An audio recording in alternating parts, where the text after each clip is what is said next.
Welcome to Healthy Minds. I'm Dr. Jeff Borenstein. Everyone is touched by psychiatric conditions, either themselves or a loved one. Do not suffer in silence. With help, there is hope. Today on Healthy Minds,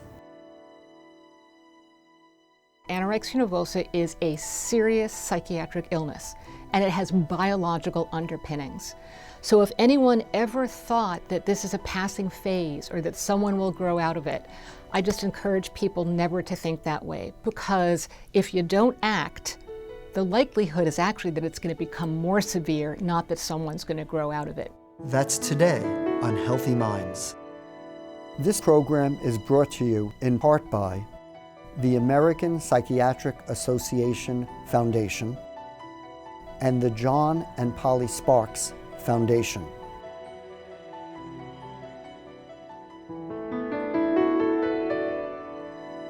Welcome to Healthy Minds. I'm Dr. Jeff Borenstein. Eating disorders can be the most complicated of conditions to treat, and if left untreated, can potentially result in death or serious medical problems. Today, I speak with leading expert Dr. Cynthia Bulik about eating disorders. Cindy, thank you for joining us today. Thank you so much for having me today, Jeff. It's great to be here. I want to jump in and have you tell us about eating disorders. Tell us about the most common eating disorders, what they are, what they look like, and then we'll start to talk about some of the treatment as well. Sure. Well, I'm going to go in reverse order because it seems like people tend to go with the most visible eating disorder first. So I'm going to start with binge eating disorder. Binge eating disorder is a condition where people engage in binge eating.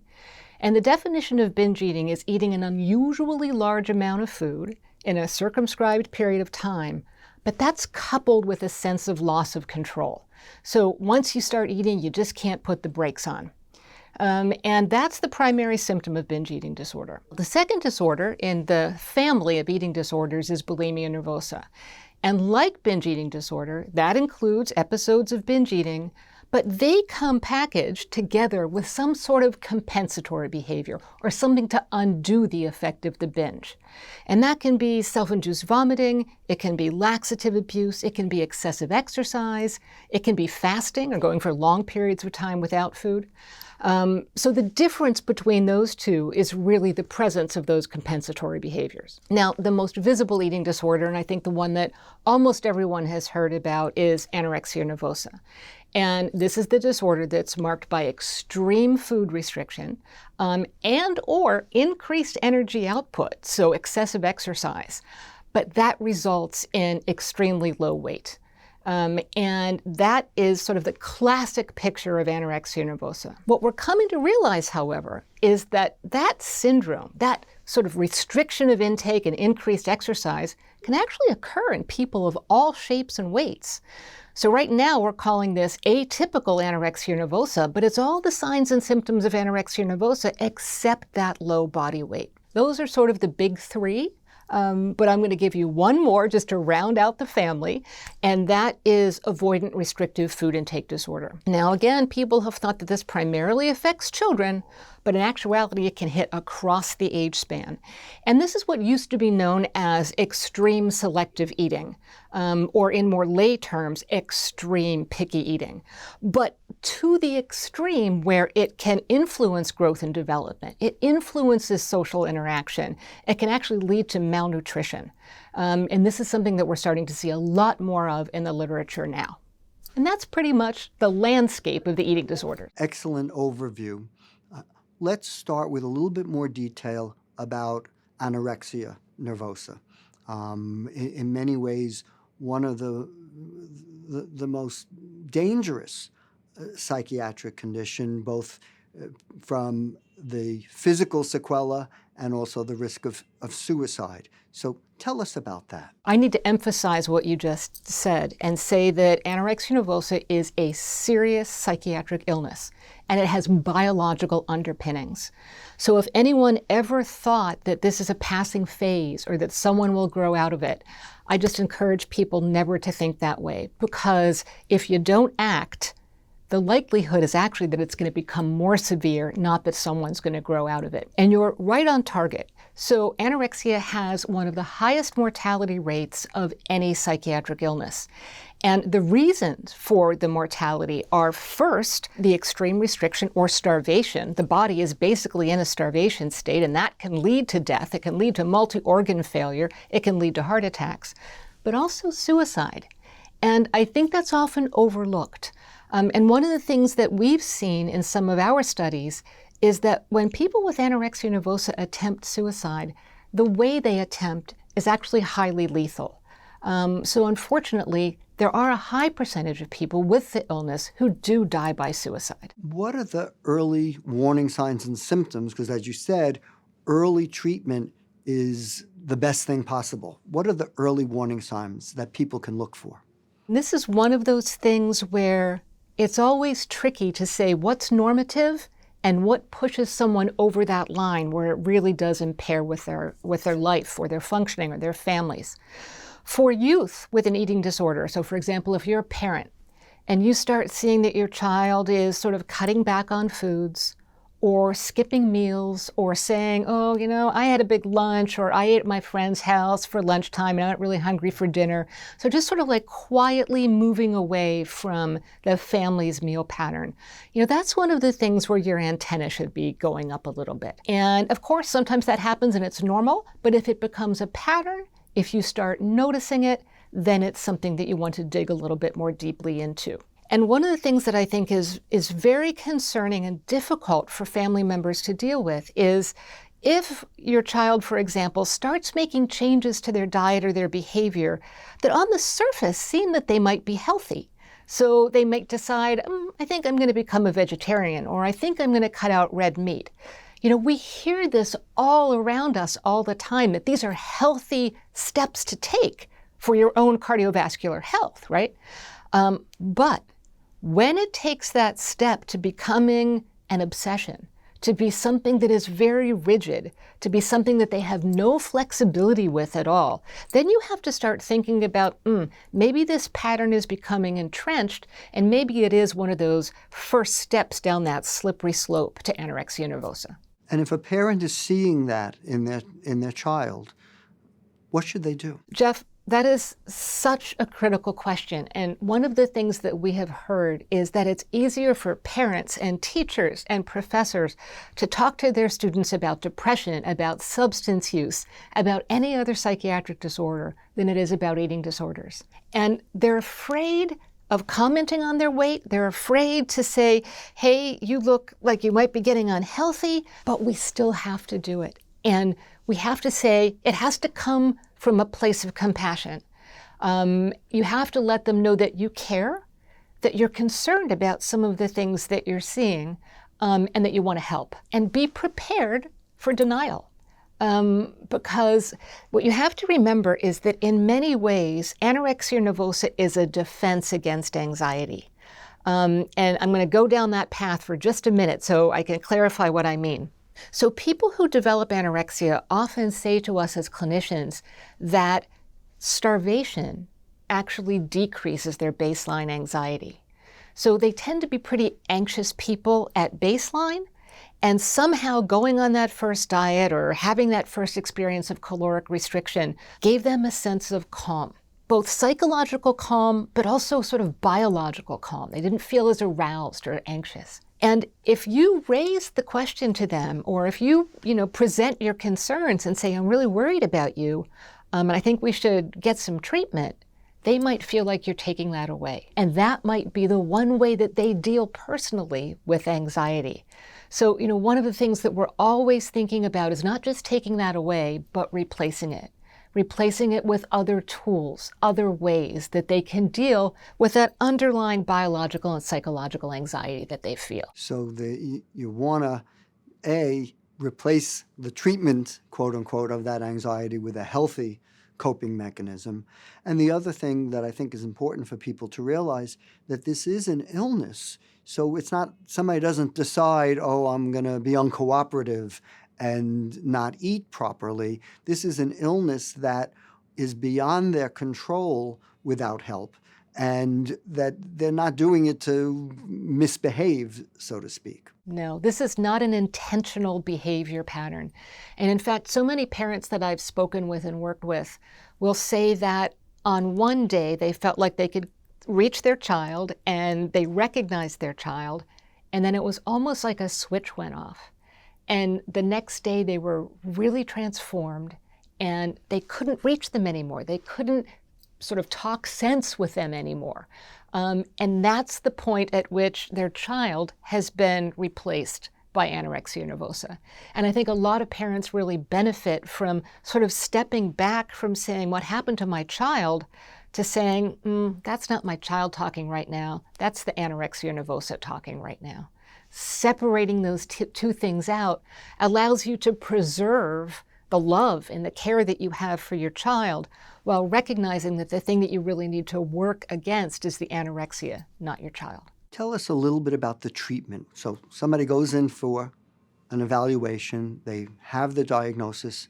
What's next? A lot of the treatment plan will depend on the state of the person when they come in from an evaluation. So especially for youth, many children and adolescents with anorexia nervosa can be treated on an outpatient basis using the evidence-based treatment of choice, which is family-based treatment, or FBT, as it's known in our field. And this is basically a treatment in which the parents and the child both come into treatment, and sometimes other family members as well, and parents really take over control of their child's eating. And the treatment empowers parents to do that. Because if you remember what I was saying before about the switch, anorexia nervosa has a very strong personality, and it can actually sort of tamp down the power of parents in order to actually do the things they need to do as parents. So it's re-empowering them to feed their child appropriately and adequately to gain and maintain weight. As that treatment progresses and as the child gains weight, then gradually that control is given back to the child to be able to prove that they can actually do this on their own. But that whole course of treatment can often happen on an outpatient basis. And, as I said, is the evidence-based treatment of choice for youth.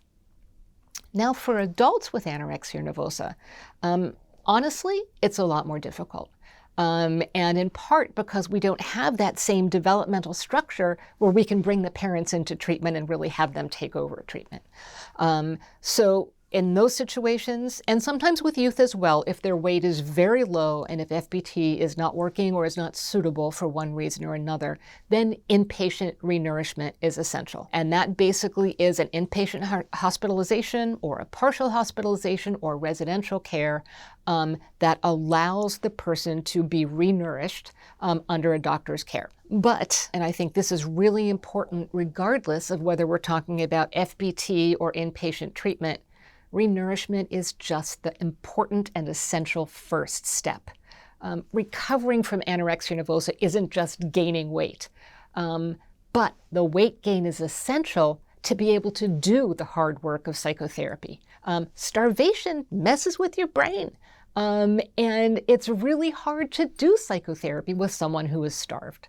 But boy, do they need support during that renourishment phase, because it's challenging, it's difficult, and it can even be physically painful for them to be renourished. In many ways, just as when the weight loss is happening, it becomes a snowball effect as time goes on, as the person moves into starvation, as the treatment begins, as they're beginning to be renourished, there could be a snowball effect towards the positive in terms of treatment, but you got to get to that point first. It's hard. It is hard work. And one of the things that we don't completely understand is why we often need to feed these folks so many calories in order to gain weight.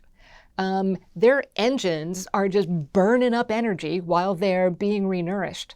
And it's almost like just having to keep putting gas in the tank to keep the car going, right? And all of our equations, normally we can predict how many calories a person will need in order to gain a pound or lose a pound. But those equations all go out the window during phases of treatment that we call a hypermetabolic stage. And that's that stage when their engine is just like burning like crazy. And we're feeding them a lot of food, but they're not gaining weight. The body's not holding on to it. And that's something we really need to understand better so that we can tailor that renourishment phase to individual patients, not just work on sort of like global equations to predict what a person needs in order to gain weight. I want you to tell us a little bit about bulimia and what that entails, what happens to people who are experiencing that condition. Sure. So if we go back, bulimia is that combination of binge eating plus compensatory behaviors. Sometimes this might happen occasionally at first. So a person might have one binge or a couple binges. And then typically what happens is the purging then comes to counteract the effect of the binge. And I think I need to sort of put this in context a little bit for our viewers. And, everybody has overeaten at some point. And I often use, Thanksgiving as an example of when people tend to eat beyond their point of fullness or beyond their point of satiety. So we know that feeling. But you got to multiply that by a couple orders of magnitude to understand what it means to have bulimia and be out of control and unable to stop binge eating. It really is like once the train's out of the station, there's just no way to put the brakes on unless they're sort of interrupted by someone or, sometimes they develop severe belly pain. And then all of that distress is often associated then with how do I get rid of this feeling? How do I undo the effect of that binge? Because also underlying that is the concerns about weight gain. So all of these disorders have concerns about physical shape and weight and the gain of weight. So in some way, they're undoing the caloric effects of the binge as well. And so that purge is relieving in that it takes away the bad feeling of the binge. But then that's only temporary because then they start feeling guilty about that as well. We saw that during the pandemic as well, that people then started feeling guilty about wasting food, especially when we were, concerned about food chains. Or for people who actually are food insecure or insufficient, that can be a real sort of guilt-inducing part of the eating disorder as well. I just ate food that we don't have enough money to really purchase, or this is going to impact the rest of my family because I binged on what we have in the fridge. Both binge eating and purging carry significant physical risks. And I think that's what you were really interested in. It can affect your esophagus, it can affect your teeth, it can lead to heart attacks, all of these physical symptoms and lots of long-term gastrointestinal problems, even with people who have recovered from the illness. Because these just aren't behaviors that our body was really designed to do repetitively. I'd like you to tell us about the causes. And the combination of genetic, environmental, and other. And I know you've done a lot of work, a lot of research in this. Tell us about the causes of these conditions. So we know from years of twin studies and now molecular genetic studies and genome-wide association studies where we're looking at the whole genome of people with these illnesses in comparison to the whole genome of people who've never had these illnesses, that there is a marked genetic component to all three of these eating disorders: anorexia, bulimia, and binge eating disorder. And in fact, there's a study that'll be coming out that shows that ARFID, or avoidant restrictive food intake disorder, is also highly heritable. So I'm comfortable in saying that all of the eating disorders have a genetic component. But importantly, it's not all genetics. And these are classic psychosomatic illnesses, right? They're right on that border of the mind and the body, and we've got to pay attention to both. And the other border that they're right on is genes and environment. because we all vary in our genetic risk for eating disorders. But we also vary in our exposure to environmental risk factors. I'd like you to tell us about the research that you've been involved in that really has shown, looking at the genetics and clinical syndrome, the relationship between the eating disorders and some of the other co-occurring psychiatric conditions, and also the relationship between eating disorders and metabolic syndromes as well. This is sort of where we are right now in understanding the biology and the genetics of these illnesses. And most of the data we have at this point are on anorexia nervosa, so I'll focus on that. What we found through a series of genome-wide association studies that are getting larger and larger, because the trick with these studies are to have as many people with the illness as we possibly can to pull all the information together so we can identify these genetic variants that influence risk. It's so easy to misinterpret genetic science. And, we all learned in our basic biology classes about those single gene traits, right? This gene causes this. It's not like that at all. We're actually anticipating that we're going to find hundreds, if not thousands of genes that work in concert to increase risk. And, just reminding everyone, in combination with environmental factors. It's a complex trait. It's a complex illness. And I think as humans, we really want things to be more simple, but in these situations, we really have to embrace the complexity and think more broadly than just a simple why not, yes, no. The really interesting thing about this is we anticipated that there were going to be strong positive genetic correlations with psychiatric disorders. What we didn't anticipate was that we were going to see those same types of genetic correlations only with metabolic traits, with obesity, with HDL cholesterol, with lipids. Now, what's really interesting about this is these correlations, with the exception of HDL cholesterol, the good cholesterol, were in the opposite direction. So the same genes that increase your risk for anorexia nervosa actually decrease your risk for developing obesity. Or for developing type 2 diabetes. And we hadn't really put together in the past that there might be a metabolic component to anorexia nervosa, although we always asked ourselves, how can these people actually lose that much weight when the rest of the world has difficulty losing just a few pounds and keeping them off? So we probably should have asked ourselves that question sooner. But the strength and the persistence of those correlations have gotten us to the point where we're saying, actually, anorexia nervosa is both a psychiatric and a metabolic disease. And maybe one of the reasons that we're not so great at treating it is that we focus more on the psychiatric side and not enough on the metabolic side. So I think there's a little bit of a revolution happening in our understanding of anorexia nervosa. And I think when we have the same data from bulimia and binge eating disorder, we're also going to see a metabolic component, although not the same metabolic component that we see in anorexia. Well, I think having a revolution makes a lot of sense because although we have effective treatments now, we need more effective treatments that'll help more people sooner.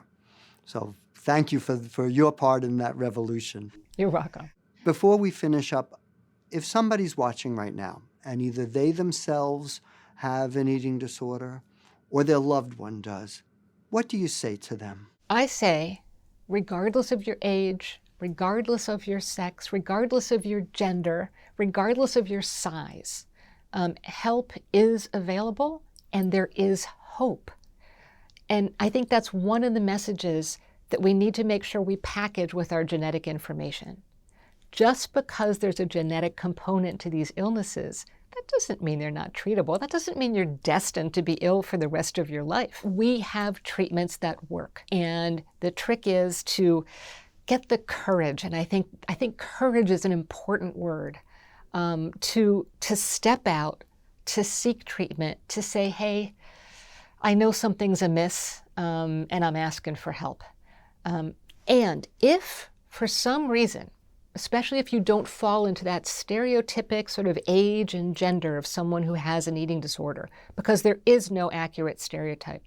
If the first physician that you reach out to, for example, says something dismissive or says something like, oh, men don't get eating disorders, or you're too old for an eating disorder, you don't have to educate them. If you feel like it, you can educate them, but find someone who does understand.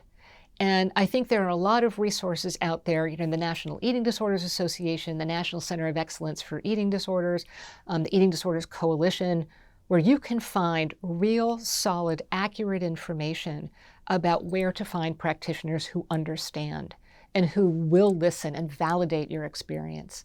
Dig in, get that courage, and take someone with you. Find a trusted friend or a parent or anyone who you can confide in and say, I'm afraid I might back out of this. And have them give you that little extra push and support that you might need in order to reach out for care. Cindy, such good guidance. I want to thank you so much, first of all, for the work that you've done over so many years and the work you're continuing to do on this important topic. And thank you for joining us here today. And thank you for talking about eating disorders on your program. Thank you, Jeff. If you're experiencing an eating disorder, do not suffer in silence. Seek help. And if a loved one of yours is experiencing an eating disorder, help them receive the treatment that they need. Remember, with help, there is hope.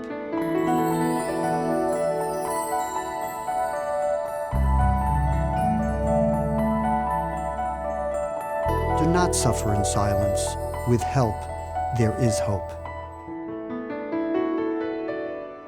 This program is brought to you in part by the American Psychiatric Association Foundation and the John and Polly Sparks Foundation.